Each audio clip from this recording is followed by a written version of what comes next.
I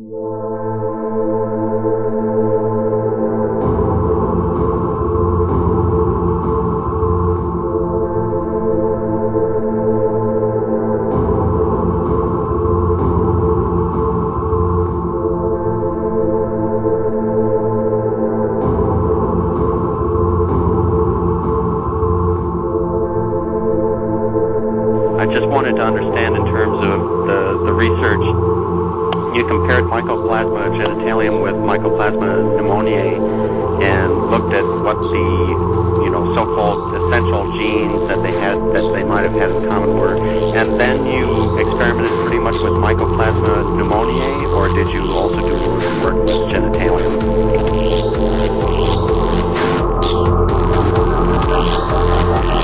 We work with both organisms. A very interesting relationship between these two organisms.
proteins that we know would be essential for DNA replication and for making the ribosomes.